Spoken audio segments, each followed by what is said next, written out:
청취자님, 혹시 최근 뉴스들을 보시면서요, 왜 이렇게 우리 사회에 혐오나 폭력, 그리고 지독한 고립감이 넘쳐날까? 이런 생각 해보신 적 있나요? 음, 요즘 참 사회면 뉴스를 보기가 두려울 정도죠. 맞아요. 그런데 만약에 이 모든 문제의 근본적인 원인이 인간의 억눌린 본능에 있고 또 그 해결책이 국가가 주도하는 성복지제도에 있다면 어떨까요? 와, 시작부터 굉장히 파격적인 질문이네요. 그렇죠. 오늘 우리가 이번 심층 탐구에서 아주 깊이 파헤쳐 볼 자료가 바로 이 질문에 대한 답을 담고 있습니다. 네, 2026년 3월 8일에 작성된 박문기 저자의 에세이인데요. 제목부터가 아주 도발적입니다. 사회적 평화와 행복을 위한 제안, 성매매 합법화와 성복지제도 도입 제안이라는 글이죠. 제목만 들어도 오늘 논의가 얼마나 뜨거울지 예상이 됩니다. 네, 진짜 만만치 않은 텍스트예요. 진화 인류학부터 시작해서 캄보디아의 낯선 모계사회, 그리고 동서양 철학까지 넘나들거든요. 오늘 이 에세이의 핵심 논리를 아주 낱낱이 해체해 볼 텐데요. 그 전에 네. 본격적인 논의에 들어가기 전에 이 부분은 제가 꼭 짚고 넘어가야 할 것 같습니다. 청취자님, 오늘 저희가 다루는 이 자료는요, 젠더나 성매매, 그리고 특정 정치적 관점 등 대단히 민감하고 논쟁적인 주제를 정면으로 다루고 있습니다. 사실 읽으면서도 좀 놀란 부분들이 많았잖아요. 맞습니다. 그래서 명확히 말씀드립니다. 저희 두 사람의 역할은 특정한 정치적, 도덕적 입장을 지지하거나 비판하는 것이 절대 아닙니다. 오직 저자가 원문을 통해 제시한 파격적인 논리 구조, 그리고 그 아이디어들을 객관적으로 분석해서 청취자님께 전달해드리는 데만 집중할 것임을 약속드립니다. 네, 저희는 철저히 안내자 역할만 할 겁니다. 판단은 온전히 청취자님의 몫으로 남겨두고요. 자, 그럼 저자의 첫 번째 논증부터 한번 제대로 파헤쳐보죠. 좋습니다. 인류 문명의 기원 이야기부터 시작하죠. 맞아요. 에세이가 아주 흥미롭게도 인류 문명의 기원을 여성의 가임기 은폐라는 생물학적 진화에서 찾더라고요. 네, 고릴라나 침팬지 같은 다른 유인원들과 인간을 비교하는 대목이죠. 그러니까 다른 유인원 암컷들과 달리 인간 여성은 겉으로 가임기가 드러나지 않게 진화했다는 거잖아요. 진화생물학에서 종종 다루는 가설인데 저자는 여기서 한 걸음 더 나아갑니다. 이걸 인류 특유의 결혼 제도와 도덕의 탄생으로 바로 연결지어 버리거든요. 남성들 입장에서 여성이 언제 임신 가능한 상태인지 모르니까. 그렇죠. 모르니까 자신의 유전자를 확실히 남기려면 어떻게 해야 할까요? 여성의 곁을 떠나지 않고 계속 머물러야만 하는 겁니다. 아하, 그래서 남성이 사냥이나 채집으로 얻은 귀한 식량을 여성에게 지속적으로 바치기 시작했다. 맞습니다. 바로 그 자원을 나누는 행위가 인류 특유의 자원 축적, 그리고 일부 일처제적 문명이 형성되는 씨앗이 되었다는 게 저자의 논리입니다. 생물학적인 특성이 결국 사회 구조를 만들었다는 분석이네요. 그리고 저자는 이 지점에서 인간 사회의 도덕이라는 게 결코 절대적인 게 아니다.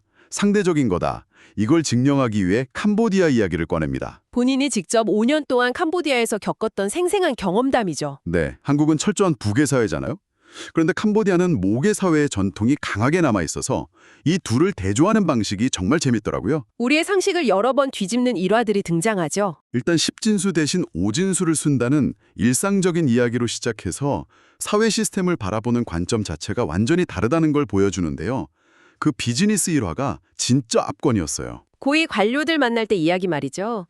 네, 정보통신부 장관 만나려면 1만 달러, 부총리는 5만 달러, 그리고 총리 면담에는 무려 100만 달러를 준비해야 했다는 겁니다. 우리가 흔히 생각하는 기준으로는 이건 명백하고 심각한 부패 현상이죠. 그렇죠. 당연히 뇌물이라고 생각하잖아요. 그런데 저자가 캄보디아의 왕권 사회와 자본주의가 결합된 특수한 맥락을 보고 나서 깨달음을 얻습니다. 네, 아래에서부터 모인 막대한 자금이 결국 어떻게 쓰이는지를 본 거죠. 맞아요. 총리나 왕이 지방 시차를 갈 때 트럭 10대에 선물을 꽉꽉 채워서 준인들에게 다시 쫙 나눠준다는 거예요. 그러니까 저자는 이걸 단순한 부패가 아니라 일종의 거대한 부의 재분배 시스템으로 작동하고 있다고 해석한 겁니다. 내가 속한 사회의 도덕적 잣대만으로 타문화를 평가하면 안 된다는 걸 보여주는 대목이었어요. 도덕의 상대성을 보여주는 더 결정적인 예시가 하나 더 있죠. 캄보디아 도덕책 일화. 그 바나나 훔쳐간 원숭이요? 네, 과일 가판대에서 원숭이가 바나나를 훔쳐갔을 때 캄보디아 도덕책에 나오는 정답이 뭔지 기억나시나요? 그것은 원숭이의 능력이다. 와, 진짜 한국 사회의 엄격한 소유권 개념으로는 절대 상상도 못할 정답 아닌가요? 한국 같은 징벌적 도덕관에서는 훔치는 건 무조건 악이니까요. 저자는 이런 느슨하고 관대한 도덕관이 바로 캄보디아가 전통적인 모계 사회이기 때문에 가능하다고 분석합니다. 모계 사회와 부계 사회의 도덕관 차이. 여기서 그 질문이 나옵니다. 캄보다 친구가 저자에게 던진 진짜 뼈 때리는 질문이요. 혈통에 관한 질문이죠. 네. 너의 아들이 낳은 자식이 내 피를 물려받은 게 확실하냐? 아니면 딸이 낳은 자식이 확실하냐? 생물학적으로 대단히 정확하고 무서운 지적입니다. 과거에 유전자 검사 같은 게 없었잖아요. 없었죠. 그러면 남성 중심의 부계 사회에서는 아들의 아내, 즉 며느리가 낳은 아이가 정말 100% 내 핏줄인지 확인할 방법이 사실상 없는 겁니다. 반면에 딸이 낳은 아이는 아버지가 누구든 상관없이 무조건 내 핏줄인 게 확실하고요. 바로 그 지점입니다. 저자는 이 핏줄의 확실성 여부가 부계 사회와 모계 사회를 가르는 가장 결정적인 분계점이라고 진단해요. 그러니까 한국처럼 상속을 엄청 중요하게 여기는 부계 사회에서는 남성이 평생 축적한 자원을 엉뚱한 핏줄한테 물려주면 안 되니까. 그렇죠. 그러니까 여성의 성을 엄청나게 통제하고 감시하는 시스템이 발달할 수밖에 없었다는 거죠. 시어머니가 며느리를 엄격하게 통제하는 그 고부 갈등의 역사적 뿌리도 결국 따지고 보면 상속을 위한 핏줄 확인 때문이었다. 경제적 목적이었다는 통찰이네요. 아주 정확한 요약입니다. 에세이에서 저자가 부계 사회의 도덕을 이렇게 정의합니다. 남성이 경제적 자원을 제공하는 대신 여성은 다른 남자의 아이를 갖지 않겠다는 성적 독점권에 대한 거대한 사회적 합의라고요. 민법 특히 상속법이야말로 그 부계 사회의 도덕의 최고 합의라는 점이 확 와닿네요. 맞습니다. 부계 사회는 이 성적 독점을 지키기 위해 아주 엄격한 규범을 만들었고 그 통제력을 동력 삼아서 문명과 부를 빠르게 축적했죠. 반면 모계 사회는 상속에 대한 강박이 덜하니까 성적으로 훨씬 자유롭고 도덕 규범이 느슨한 대신 스트레스가 적다는 겁니다. 자, 그럼 이제 주제를 철학과 현대 사회로 한번 넘겨볼까요? 저자가 서양 철학의 진선미 개념을 동양의 한자 뜻풀이랑 연결하는 부분이 참 독특했어요. 선, 즉 착할 선자에 대한 어원 분석이죠. 네. 착하다, 도덕적이다라는 게 도대체 뭐냐?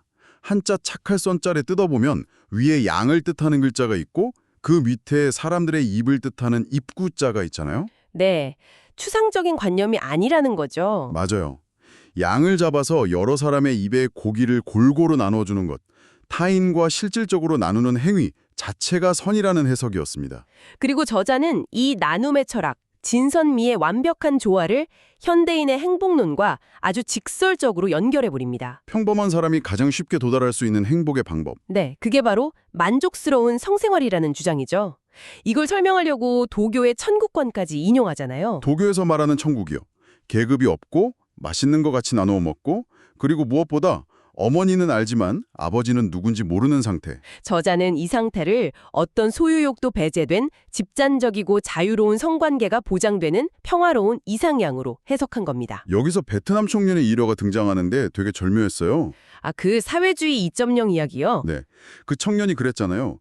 공산주의가 궁극적으로 실패한 이유는 바로 여성성, 즉 성을 공유하지 못했기 때문이다. 정말 날 것 그대로의 시선인데 뼈가 있는 말이죠. 아무리 완벽해 보이는 경제적 분배 시스템을 만들어도 인간의 그 가장 원초적인 짝짓기 본능과 소유욕을 제어하지 못하면 결국 불평등이 생기고 시스템은 무너진다는 겁니다. 정치자님, 아마 이쯤에서 이런 질문이 되실 거예요. 그래서 부계 사회의 엄격한 성적 통제가 지금 현대 사회랑 무슨 상관인데? 아주 중요한 연결고리가 바로 여기에 있습니다. 네, 저자가 현대 사회의 위기를 진단하는 방식이 너무 날카롭거든요. 청취자님, 요즘 뉴스 보시면서 왜 이렇게 묻지마 범죄나 혐오가 넘쳐날까 생각해 보신 적 있죠? 저자는 그 원인을 억눌린 에너지에서 찾고 있습니다. 현대는 극단적인 능력주의 사회잖아요. 경제적 능력을 갖추지 못하면 전통적인 결혼 시장에서 완전히 밀려나게 됩니다. 특히 젊은 남성들이 자연스러운 성적 욕구를 해소할 기회조차 잃어버리면서 고립되고 있다는 거죠. 맞습니다. 정상적인 성생활을 누리지 못하는 이들의 좌절감, 그 억눌린 에너지가 결국 타인을 향한 공격성이나 혐오, 사회적 폭력으로 변질되어 폭발하고 있다는 분석입니다. 사회적 관계망에서 완전히 고립된 분노가 폭력의 근원이라는 거네요. 그리고 반려동물 문화에 대한 시각도 이 맥락에서 나오잖아요. 네, 이 부분도 굉장히 직설적이었죠. 과거 세대는 20, 30대에 연애하고 40대가 되면 결혼해서 아이를 낳고 그 내리사랑으로 자신의 에너지를 쏟아부었잖아요. 전통적인 에너지 분출구였죠. 근데 지금 2030 세대는 그 출산과 양육의 길이 막혀버렸어요. 그래서 잃어버린 애착관계의 대체제로 개나 고양이에게 엄청난 애착을 쏟는다는 겁니다. 저자는 이걸 현대인들의 정신적 빈곤 혹은 관계의 결핍을 보여주는 씁쓸한 현상으로 해석하고 있습니다. 반려동물 문화 자체를 비난한다기보다는 그 이면의 구조적 결핍을 지적한 거죠. 자, 여기까지가 저자가 진단한 우리 사회의 중증 질환입니다. 상속 중심의 결혼 제도는 사실상 수명을 다했고 그로 인해 엄청난 사회적 폭력과 고립이 발생하고 있다. 여기서부터가 진짜 흥미로워지는 지점입니다. 그럼 도대체 어떻게 해결할 것인가? 네, 에세이의 가장 핵심적이고 논쟁적인 제안이 등장하죠. 바로 기존 시스템이 무너졌으니 국가가 직접 나서야 한다는 겁니다. 성매매 합법화, 그리고 성복지 쿠폰의 도입. 개인의 은밀한 영역인 성을 국가가 공공의 복지 영역으로 가져와야 한다는 대단히 파격적인 제안입니다. 윤리적으로 엄청난 반발이 예상되는 주장이지만 저자는 구체적인 두 가지 이유를 들어 정당화합니다. 첫 번째가 뭔가요? 첫째, 성매매 양성화입니다.